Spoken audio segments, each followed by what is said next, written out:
José Sócrates, com a ajuda de várias pessoas e com a cumplicidade de muitas mais, conseguiu controlar aquilo que é essencial na democracia. Antes de mais nada, a justiça. Como nós sabemos, é indicado, o Procurador-Geral da República é indicado pelo Primeiro-Ministro, Pinto Monteiro.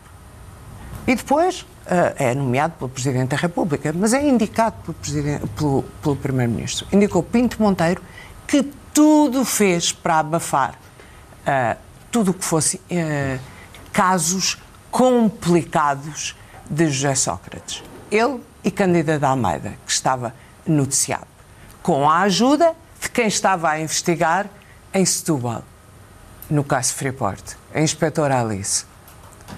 Estava o esquema todo montado na Justiça. Nós apresentávamos as coisas que estavam no processo e vinha o procurador e logo a seguir a procuradora Cândida Almeida dizer nada.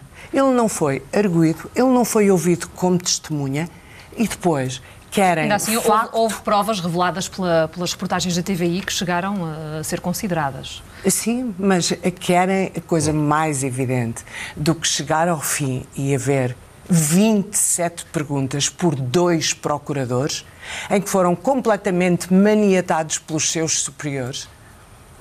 Portanto, mas, houve o controle da Justiça.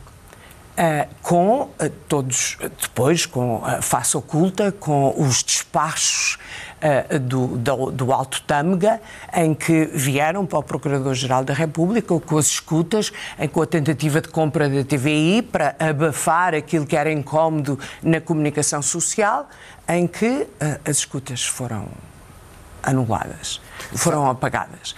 A Justiça, o sistema financeiro, com o amigo Vara, no BCP, na Caixa Geral de Depósitos, o sistema, o meio empresarial, como nós sabemos, não é?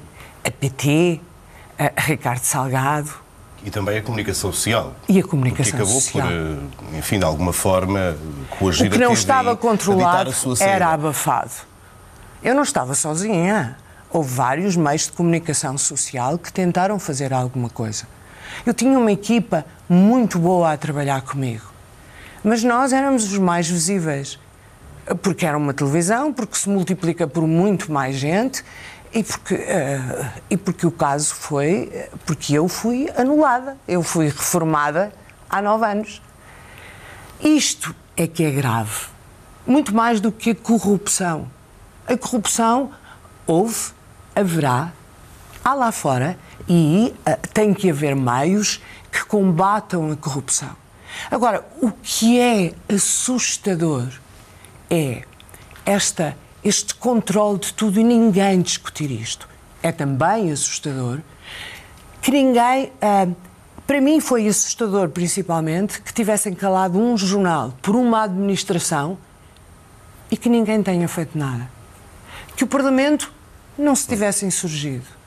Todos eles beneficiaram de todos estes comportamentos. Eu estava a ver há bocadinho a notícia sobre as parcerias público-privadas. Se houve coisa em que nós batalhámos, foi nas PPPs. Nós demos notícias do descalabro que aquilo era para o país, o que nós íamos pagar. Há pouco falou da, enfim, interferência da Justiça em muitas das coisas que iam para o ar na TVI. Enfim, no fundo, o que disse é que a Justiça na altura estava controlada pelo poder completamente político. Controlada. Eu gostaria que o Ministério Público fizesse uma investigação, abrisse um inquérito ao comportamento do Procurador-Geral, Pinto Monteiro. Porque acho que o comportamento de pessoas que devem estar zelosas da legalidade e um procurador-geral, os procuradores são aqueles que devem ser os garantes da legalidade. Esses, acima de tudo, devem ser aqueles que devem ser mais escrutinados. Mas as coisas mudaram, entretanto. Sim.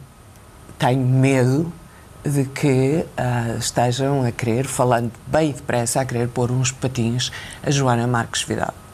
Tenho muito medo, porque ela tem provado ao longo deste tempo, de que as coisas são completamente diferentes com ela. A redação da TVI era uma redação, hoje não a conheço, não sei, mas era uma redação muito, muito complicada. Eu tinha que fazer o jornal com a pequena redação que fiz, com elementos daquela redação, jornalistas muito bons, mas que eu tinha que esconder tudo. Porque eu tinha a noção de que havia elementos do gabinete do Primeiro-Ministro que telefonavam para lá. E telefonavam no dia para saber o que é que o jornal tinha. E eu não podia confiar nas pessoas. Porque sabia que havia pessoas que se deixavam fascinar. É o tal fascínio pelos políticos que o Primeiro-Ministro ligava e as pessoas ficam encantadas. Foi aquela coisa. Ou seja, estamos a falar aqui de intimidação, é isso? Não, é fascínio mesmo. Sedução, então? É. Eu nunca consegui perceber como é que os jornalistas ficavam sempre à ambição era irem para gabinetes ministeriais, quando isso nunca foi uma carreira. Tinha que esconder as coisas.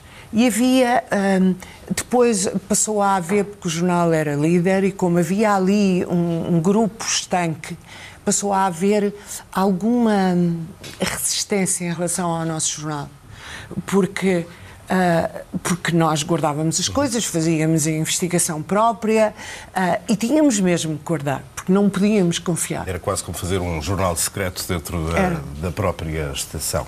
Era. É que o que é engraçado é que, entretanto, é que é toda a classe política. Quando eu digo que a banalidade deste comportamento, há uma banalidade deste comportamento, estende-se, não é só ao PS. Não é só ao PS, é a todos os partidos políticos, porque não houve um que levantasse a voz. Não houve um. Porque depois há um que se lembra. Temos aquele caso dos submarinos e do Portucale. Nós tratámos do Portucale, estávamos a tratar dos submarinos. Há outro que se lembra do BPN, que nós também tratámos, mas havia muito mais para tratar. Que se lembra dos relvas variados. Há tudo isto. Depois há os outros que se lembram dos financiamentos dos partidos e das autarquias, que depois há uns empresários e de umas coisas. E depois, o que é incómodo, mais vale. Mas esses assuntos seriam ainda hoje em dia todos atuais. O que eu queria perguntar é se, daquilo que vê, daquilo que vai sabendo, também se acha que o país ainda é um terreno fértil para um jornal nacional como aquele que apresentava. Então não é? Meu Deus do céu, cada vez mais. Mas confesso que a grande parte dos jornais que eu vejo à hora de prime time são ocupados com gordos, dietas, roteiros gastronómicos ou então a agenda do dia, que é igual para todos.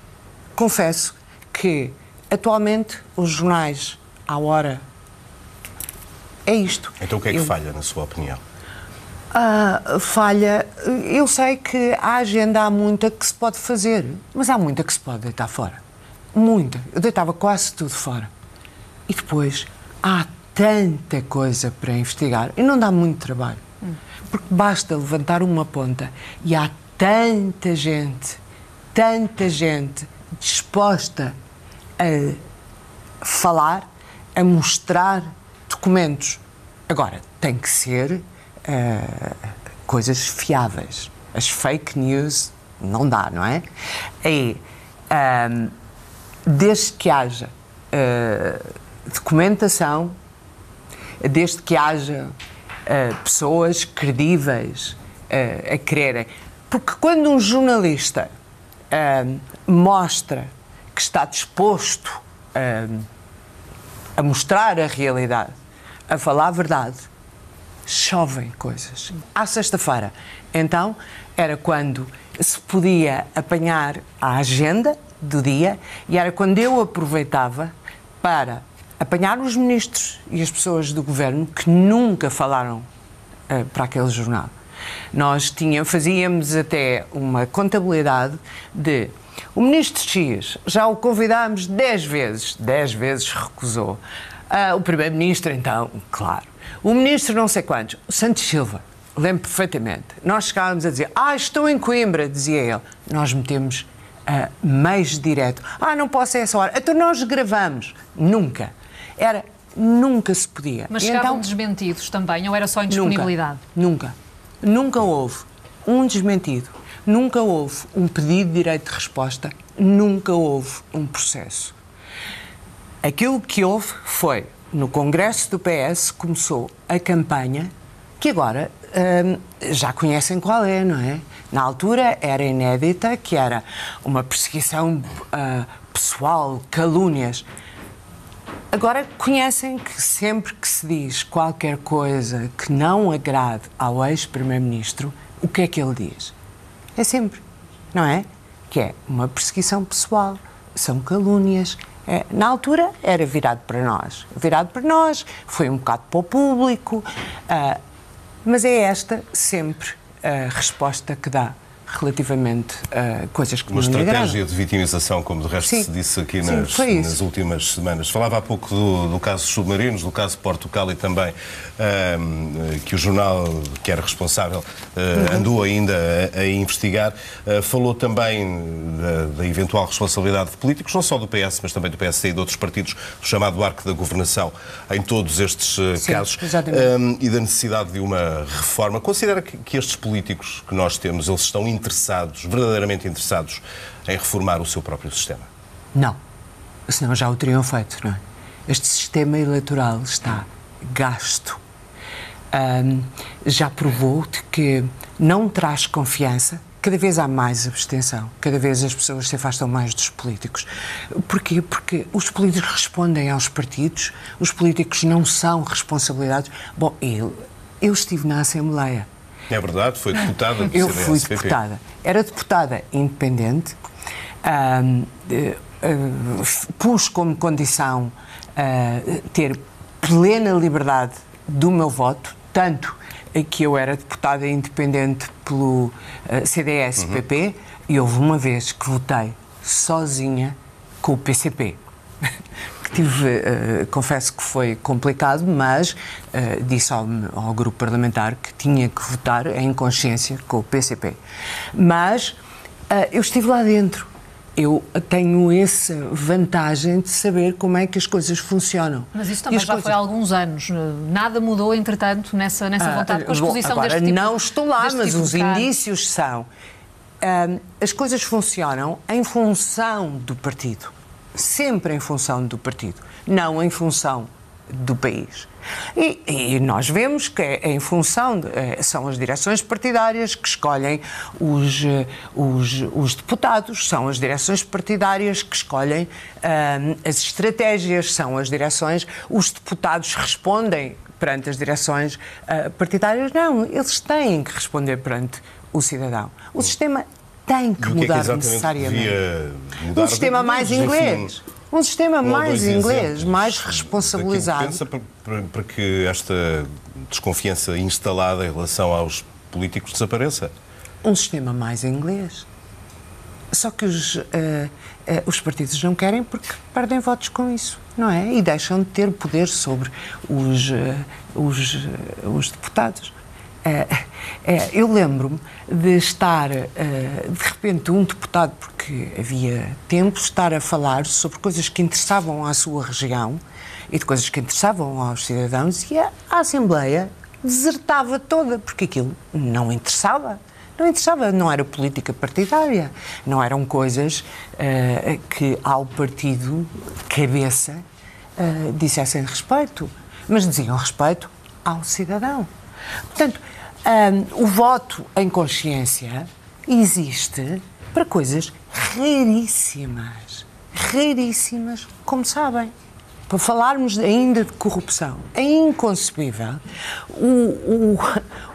o PS, que está agora com este assomo, como diria a tal pessoa que me encontrou hoje, com este assomo de caráter, que continua a dizer, e contra a revelação de quem contraiu empréstimos na Caixa Geral de Depósitos, quem contraiu empréstimos e não os pagou. E nós a pagarmos milhões e milhões, não é? Mas o próprio Banco de Portugal, enfim, diz que... Sim, mas o Tribunal da Relação diz que sim.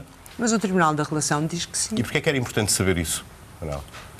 Porque, então não é importante saber quem são os devedores, a quem é que Eu não estou a dizer que não Vara... é importante, estou só a perguntar. A quem é que o Governo, através de quem lá esteve a gerir, fez empréstimos a fundo perdido, com o dinheiro de todos nós?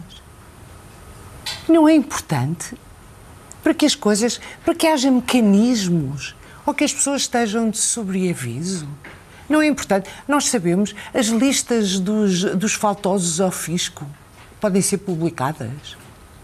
Pessoas que devem... Pronto, porque, coitados, às vezes, porque, olha, caiu-lhes a crise em cima, não é? E não podem.